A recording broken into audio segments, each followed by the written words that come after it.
A Tale of Two Cities by Charles Dickens, Book the Second, The Golden Thread. Chapter 1, 5 years later. Tellson's Bank by Temple Bar was an old-fashioned place, even in the year 1780. It was very small, very dark, very ugly, very incommodious. It was an old-fashioned place, moreover, in the moral attribute that the partners in the house were proud of its smallness, proud of its darkness, proud of its ugliness, proud of its incommodiousness. They were even boastful of its eminence in these particulars, and were fired by an express conviction that, if it were less objectionable, it would be less respectable.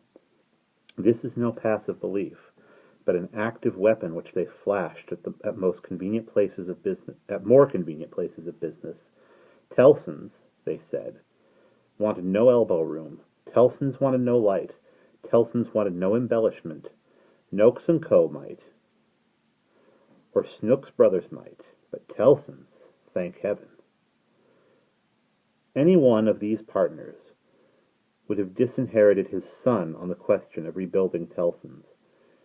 In this respect, the house was much on par with the country, which did very often disinherit its sons for suggesting improvements in laws and customs that had long been highly objectionable, but were only the more respectable.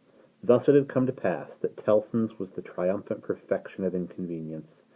After bursting open a door of idiotic obstinacy with a weak rattle at its throat, you fell into Tellson's down 2 steps, and came to your senses in a miserable little shop with 2 little counters, where the oldest of men made your check shake as if the wind rustled it, while they examined the signature by the dingiest of windows, which were always under a shower bath of mud from Fleet Street, and which were made the dingier by their own iron bars proper, and heavy the heavy shadow of Temple Bar.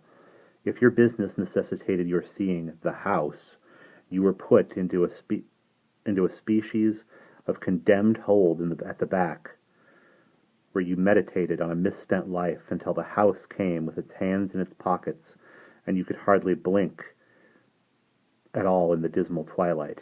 Your money came out of it, or went into it, wormy old wooden drawer. Your money came out of, or went into, wormy old wooden drawers, particles of which flew up your nose and down your throat when they were opened and shut. Your banknotes had a musty odor, as if they were fast decomposing into rags again. Your plate was stowed away among the neighboring cesspools, and evil communications corrupted its good polish in a day or two.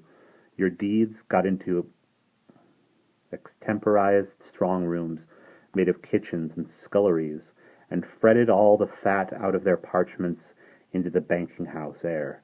Your lighter boxes of family papers went upstairs into a Barmecide room that always had a great dining table in it, and never had a dinner, and where, even in the year 1780, the first letters written to you by your old love or by your little children were but newly released from the horror of being ogled through the windows by the heads exposed on Temple Bar with an insensate brutality and ferocity worthy of Abyssinia or Ashanti.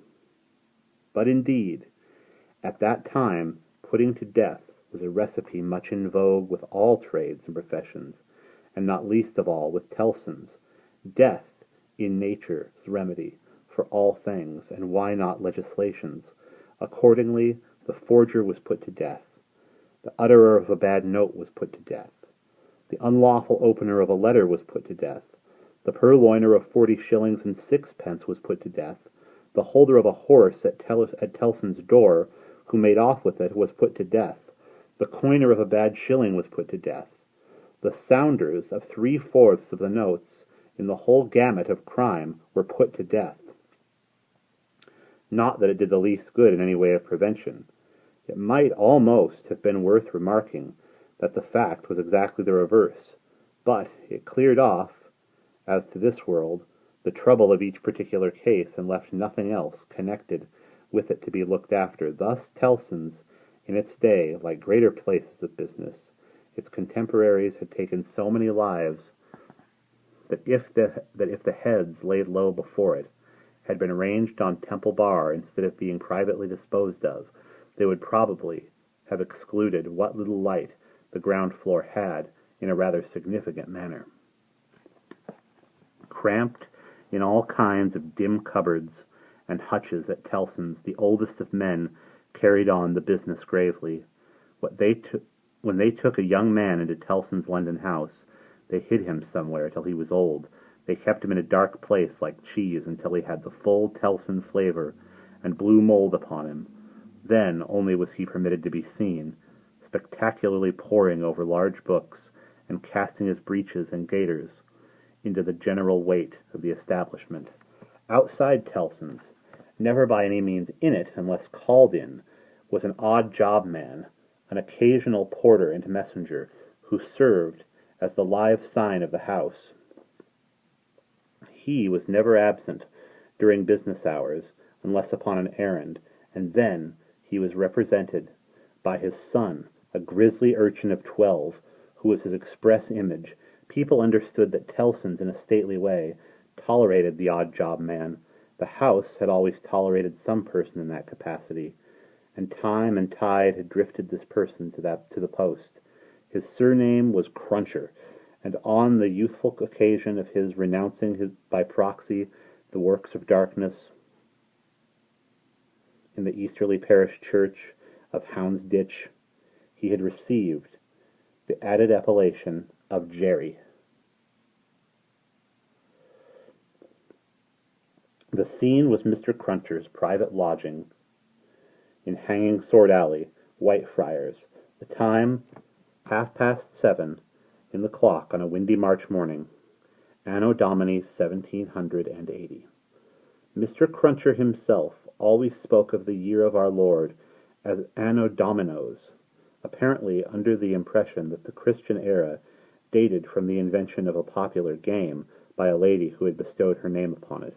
Mr. Cruncher's apartments were not in a savory neighborhood, and were 2 in number, even if a closet with a single pane of glass in it might be counted as one. But they were very decently kept.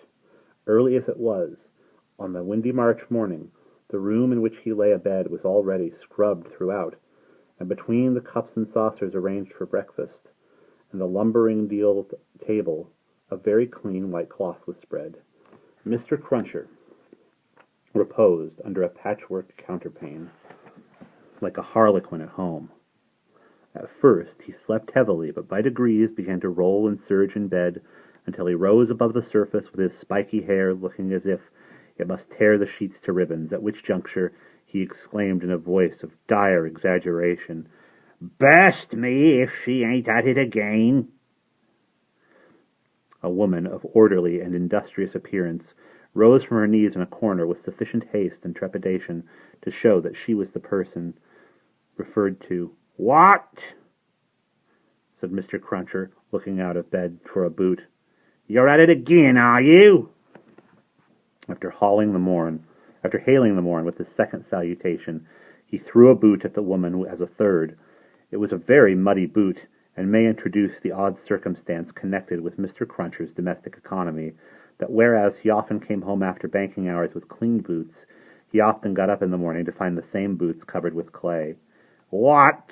said Mr. Cruncher, varying his apostrophe after missing his mark. "Are you up to? A girl water?" "I was only saying my prayers." "Saying your prayers? You're a nice woman. What did you mean by flopping yourself down and praying agin me?" "I was not praying against you. I was praying for you." "You weren't. And if you were, it won't be took the liberty with. Here, your mother's a nice woman, young Jerry, going a-praying agin your father's prosperity. You've got a dutiful mother, you have, my son. You've got a religious mother, you have, my boy, going and dropping herself down and praying that the bread and butter may be snatched out of the mouth of her only child." Master Cruncher, who was in his shirt, took this very ill, and turning to his mother, strongly deprecated any praying away of his personal board. "And what do you suppose, you conceited female," said Mr. Cruncher, with unconscious inconsistency, "that the worth of your prayers may be? Name the price that you put your prayers at." "They only come from the heart, Jerry. They are worth no more than that." And we will pause there.